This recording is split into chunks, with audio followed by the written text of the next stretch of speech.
इस देश को तलवार की झंकार चाहिए, आवाज में अब शेर की हुंकार चाहिए। फिर लेखनी के तेग लेकर उठ पड़ो कवियों, अब आंख में आंसू नहीं अंगार चाहिए। डर जाए जो आतंक से वो पत्रकार नहीं है, डर जाए जो आतंक से वो पत्रकार नहीं है, सरके जो सत्य से वो कलमकार नहीं है। जनता के दुख दर्द को जो लिख नहीं पाया, वो कुछ भी हो लेकिन अखबार नहीं।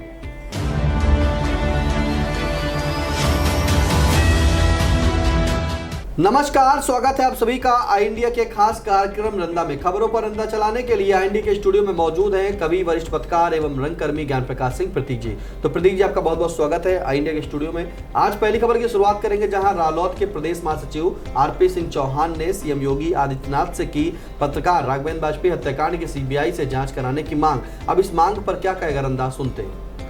रालोद नेता आरपी सिंह चौहान की मांग जायज है। जब पुलिस राघवेंद्र हत्याकांड में किसी नतीजे पर पहुंचने के बजाय अभी तक हवा में ही लाठियां भाजने का काम कर रही है, पूरा जिला ही नहीं अपितु पूरा प्रदेश इस हत्याकांड से काफी दुखी और हतप्रभ है कि काफी दिन गुजरने के बाद भी पुलिस किसी नतीजे पर नहीं पहुंची है। पत्रकार राघवेंद्र वाजपेयी हत्याकांड की गूंज जिले से लेकर संसद तक सुनाई पड़ी है। बड़े बड़े अपराधों का खुलासा करने वाली सीतापुर पुलिस पत्रकार राघवेंद्र के हत्यारों व साजिशकर्ताओं तक नहीं पहुंच पा रही है। ये कानून व्यवस्था के लिए चिंता का विषय है। रालोद नेता आरपी सिंह चौहान ने मुख्यमंत्री योगी जी से सीबीआई जांच की मांग को उचित ठहराता है। ये जिसने भी पत्रकार राघवेंद्र वाजपेयी की हत्या कराई होगी या की होगी, वो एक ना एक दिन जेल की सलाखों के पीछे अवश्य होंगे, भले ही वो कितने बड़े ताकतवर क्यों न हो। रंदा पत्रकार राघवेंद्र वाजपेयी को अमर शहीद मानता है, जिसने पत्रकारिता का असली धर्म निभाते हुए भ्रष्टाचार के खिलाफ अपनी जंग जारी रखी और प्राणों का उत्सर्ग तक कर दिया। पत्रकार राघवेंद्र वाजपेयी के जो भी हत्यारे हों, उन्हें समझ लेना चाहिए कि इस हत्याकांड से राष्ट्र व समाज हित में पत्रकारिता करने वाले डर जाएंगे और गोदी मीडिया की तरह भ्रष्टाचारियों कदाचारियों का चरण चुम्बन करेंगे, तो ये तुम्हारी भूल है। वो अपनी पत्रकारिता धर्म से किंचित मात्र भी डिगने वाले नहीं हैं, भले ही उन्हें पत्रकार राघवेंद्र वाजपेयी की तरह अपने प्राणों को न्यौछावर क्यों न करना पड़े। वरिष्ठ पत्रकार एवं कवि पद्मकांत शर्मा प्रभात की ये पंक्तियां अच्छे पत्रकारों को अपने कर्तव्य पथ पर डटे रहने की प्रेरणा प्रदान करती रहेंगी। डर जाए जो आतंक से वो पत्रकार नहीं है, डर जाए जो आतंक से वो पत्रकार नहीं है, सरके जो सत्य से वो कलमकार नहीं है। जनता के दुख दर्द को जो लिख नहीं पाया, वो कुछ भी हो लेकिन अखबार नहीं। रंदा का प्रस्तोता वरिष्ठ पत्रकार होने के नाते सभी पत्रकार संगठनों से अपील करता है कि वो सभी एकजुट होकर पत्रकार राघवेंद्र वाजपेयी हत्याकांड को लेकर सीएम से लेकर पीएम तक से सीबीआई जांच की मांग करें तथा इस पूरे प्रकरण की जानकारी भारतीय प्रेस परिषद के अध्यक्ष को भी दें। संसद में धौरारा सांसद आनंद भदौरिया के अलावा सीतापुर जिले के किसी भी सांसद ने पत्रकार राघवेंद्र वाजपेयी का प्रकरण नहीं उठाया। इससे पत्रकारों के प्रति सांसदों का रवैया कैसा है, स्वतः परिलक्षित होता है। अगर सत्ता पक्ष में बैठे नेता पत्रकार राघवेंद्र वाजपेयी के हत्याकांड पर चुप्पी साध लेते हैं, तो पत्रकारों को स्वयं आगे आकर माननीय उच्च न्यायालय या उच्चतम न्यायालय में याचिका प्रस्तुत कर सीबीआई जांच की मांग अवश्य करना चाहिए। रंदा को यकीन है कि न्यायालय से जांच की मांग अवश्य मंजूर होगी। रंदा ने समस्त पत्रकारों, लेखकों, कवियों, रंगकर्मियों, समाजसेवियों की ओर से योगी सरकार से मांग की है कि राघवेंद्र वाजपेयी के परिवार को 50 लाख रुपए की आर्थिक सहायता व एक सरकारी नौकरी प्रदान करें, ताकि आर्थिक संकट से जूझ रहे इस परिवार का भरण पोषण व बच्चों की शिक्षा दीक्षा बेहतर ढंग से हो सके। रंदा को इस बात का अफसोस है कि अभी तक इस परिवार को शासन प्रशासन से की ओर से कोई भी आर्थिक सहायता नहीं दी गई। रंदा आरपी सिंह चौहान जैसे नेताओं को इस प्रकरण को जोर शोर के साथ उठाने के लिए साधुवाद देता है कि कम से कम उन्होंने सीबीआई जांच के लिए सीएम योगी को पत्र लिखा। पत्रकार राघवेंद्र हत्याकांड के विरोध में पत्रकारों के साथ साथ साहित्यकार व कवि बंधु कवि भगवत शरण श्रीवास्तव के इस मुक्तक के भावार्थ की तरह मुस्तैदी के साथ खड़े हैं। इस देश को तलवार की झंकार चाहिए, आवाज में अब शेर की हुंकार चाहिए, फिर लेखनी की तेग लेकर उठ पड़ो कवियों, अब आंख में आंसू नहीं अंगार चाहिए। अब आंख में आंसू नहीं अंगार चाहिए। 8 मार्च को मोहाली के पत्रकार राघवेंद्र वाजपेयी की दिन दहाड़े गोली मारकर हत्या कर दी गई थी और उसी के चलते अब आरपी सिंह चौहान रालोद के राष्ट्रीय महासचिव उन्होंने जो है सीएम योगी से मांग की है कि उन हत्या आरोपियों को जल्द गिरफ्तार किया जाए और परिजनों को जो है आर्थिक सहायता दी जाए, सरकारी नौकरी दी जाए, जिसके चलते जो परिवार अब आर्थिक संकट से जूझ रहा है उसे कुछ न कुछ सहायता जरूर मिलेगी।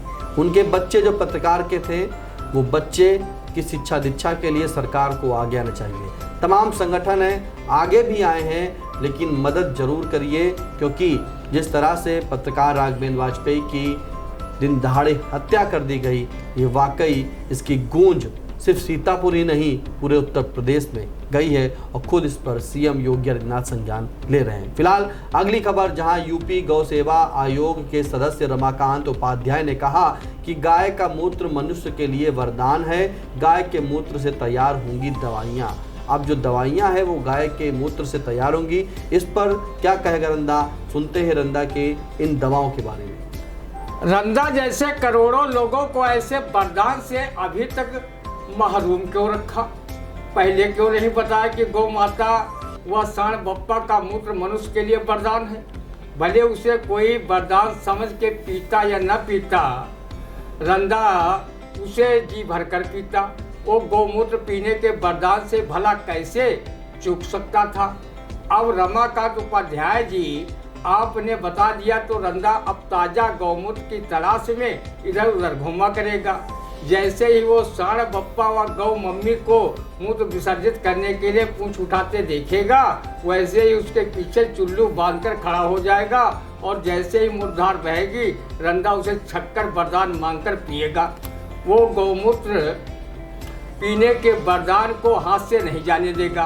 काश रंदा का कहीं मूत्र भी गौमूत्र की तरह गौ सेवा आयोग के सदस्य रमाकांत उपाध्याय जी शोध करवाकर वरदान साबित करवा दिए तो रंदा भी अपने आप को अहोभाग्य समझेगा और वो जनहित में अधिक से अधिक मूत्र विसर्जन के लिए शक्कर नींबू का शरबत जी भर खींचेगा ताकि वो अपने मूत्र का वरदान अधिकाधिक दवाइयों के लिए दान कर सके। उपाध्याय जी गौ माता का आप अधिक ख्याल रख रहे हैं, गौमूत्र को मनुष्य का वरदान बता रहे हो, पर भैंस या भैंसे के मूत्र पर ना तो आप बात कर रहे हैं और कि उसका मूत्र वरदान है या अभिशाप। गाय को तो गौ माता कहने में स्वाभिमान महसूस कर रहे हो, पर उसके द्वारा जन्मे सांड को पिता श्री कहने में लज्जा आ रही है।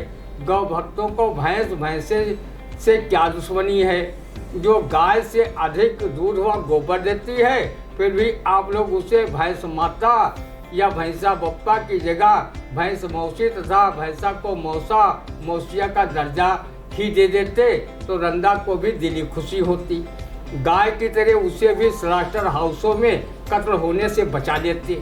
उपाध्याय जी अगर ये बात आप जैसे लोग कई दशक पूर्व बता देते कि गाय का मूत्र मनुष्य के लिए वरदान है तो पूर्व प्रधानमंत्री स्वर्गीय रणछोड़ मुरारी देसाई को स्वमूत्र पान क्यों करना पड़ता?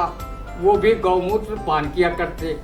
सीतापुर जिले में गौमूत्र पान का प्रचलन पुराने समय में लीवर संबंधी बीमारियों को दूर करने के लिए मरीज करते रहे हैं।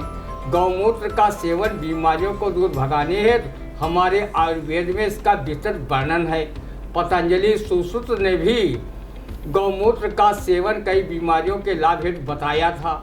सीतापुर जिले में एक पत्रकार व 2 नेता दशकों पूर्व पर मूत्र पान का स्वाद चख चुके हैं और आज भी वो आन बान शान के साथ राजनीति करते हुए अपने को गौरवान्वित महसूस कर रहे हैं। रंदा उनके नाम इसलिए नहीं बताएगा क्योंकि बड़े बुजुर्ग तो सब जानते ही हैं।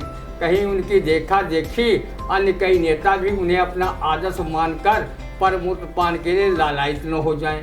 आदरणीय उपाध्याय जी, गौशालाओं की स्थिति अत्यंत दयनीय है। उन्हें पर्याप्त भूसा चारा तक नहीं मिल पा रहा है। दाना चोकर की कौन कहे। जो बजट सरकार द्वारा गौशालाओं को दिया जा रहा है वह भी ऊँट के मुंह में जीरा के समान है। पहले आप गौ वंशों को संरक्षित रखने एवं उनके उचित खान पान का इंतजाम कराइए, फिर गौमूत्र की उपयोगिता बताकर विपक्षी दलों पर निशाना साधिए। गौमूत्र से जब दवाएं बनाई जाएं तो उन्हें सबसे पहले सपा सुप्रीमो अखिलेश यादव से जरूर सुंघवा लीजिएगा कि इनमें से सुगंध आती है या दुर्गंध। ईश्वर ने कुत्तों के बाद अगर सबसे अधिक घ्राण शक्ति किसी को दी है तो वो हैं अखिलेश यादव जी। वो गौशालाओं की दुर्गंध अपने एयर कंडीशनर भवन में बैठकर ही महसूस कर लेते हैं। आजकल गौ सेवा वो गौ भक्ति के बारे में ज़्यादा प्रवचन दे रहे हैं जिन्होंने एक भी गाय नहीं पाल रखी है। अगर उनके वहाँ गाय है भी तो उसका दूध दुहकर आवारा रूप में छोड़ देते हैं जो दर दर भटकती हुई पॉलीथीन तक खाने को मजबूर हैं। ऐसे गौभक्तों से गायों को भगवान बचाए। ऐसे गौभक्तों की तुलना कवि अरुणेश मिश्र ने बिल्लियों से की है। बिल्लियाँ गाय नहीं पालती हैं, बिल्लियाँ गाय नहीं पालती हैं किंतु दूध पीती हैं। इसी प्रजाति की सभी जातियाँ दूसरे की कमाई पर जीती हैं। जिसकी ऊपरी आय है उसके लिए महत्वपूर्ण न सुअर है न गाय है। देखिए, अरुण मिश्र की पंक्तियां हैं बिल्लियों से की। उन्होंने कहा है कि बिल्लियां गाय नहीं पालती हैं किंतु दूध पीती हैं। इसी प्रजाति की सभी जातियां दूसरे की कमाई पर जीती हैं। जिसकी ऊपरी आय है उसके लिए महत्वपूर्ण न सुअर है न गाय है। फिलहाल अगली खबर, जहां नेता प्रतिपक्ष राहुल गांधी ने संसद में केंद्र सरकार पर साधा निशाना। कहा, विदेशी शक्तियों के सामने झुकने की आदत। श्री गांधी ने कहा कि टैरिफ से तबाह होगी अर्थव्यवस्था। चीन ने कब्जाई 4000 वर्ग किलोमीटर जमीन। भाजपा सांसद अनुराग ठाकुर ने पलटवार करते हुए कहा कि भारतीय भूमार्ग पर सबसे बड़ा अतिक्रमण तो पंडित नेहरू के समय पर हुआ।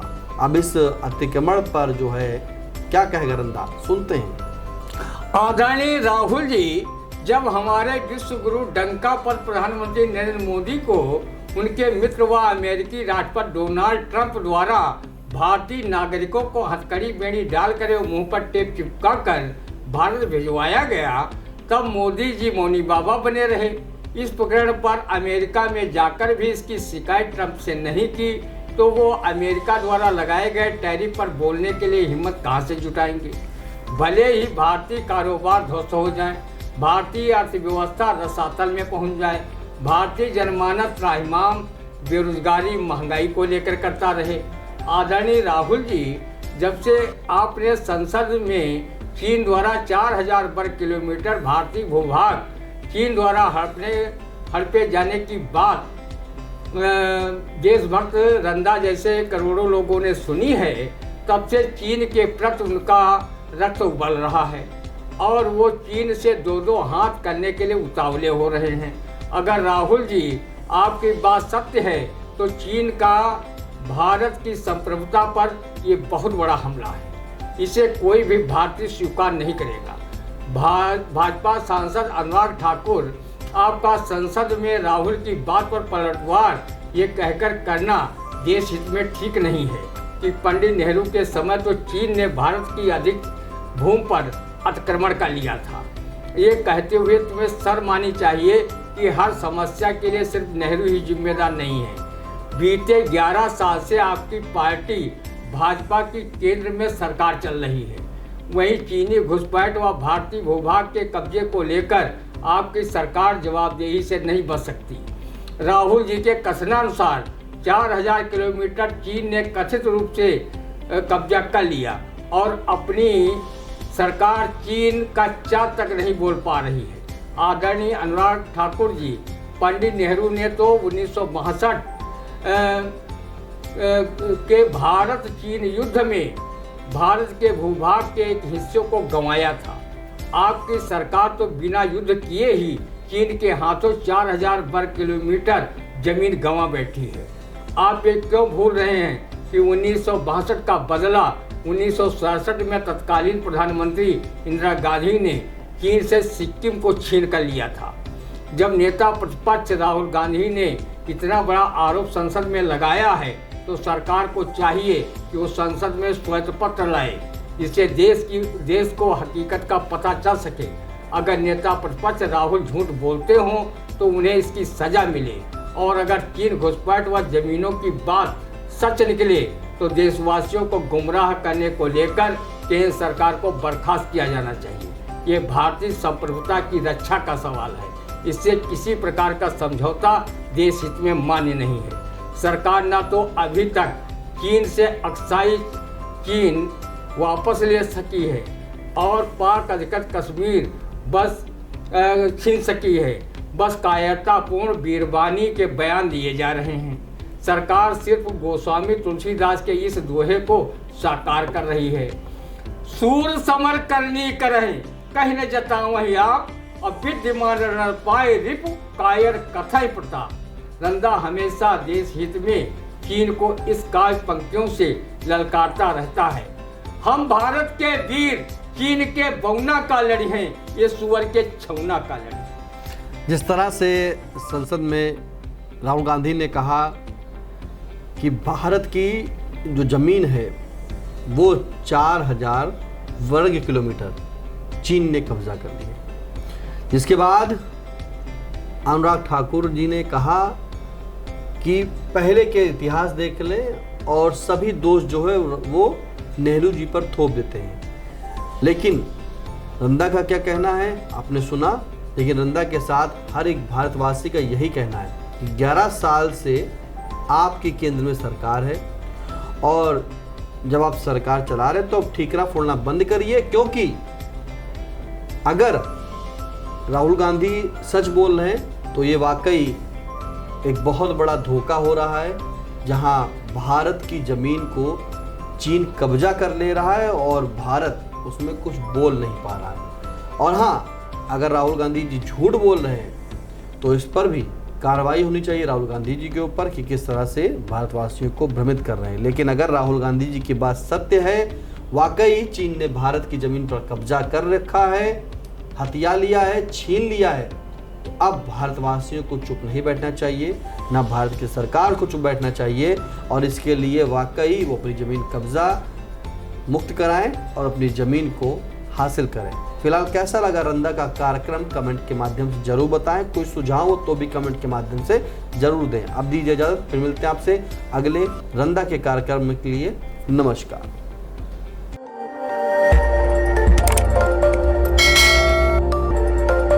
खबर आपकी, नजर हमारी। देखते रहिए आई इंडिया।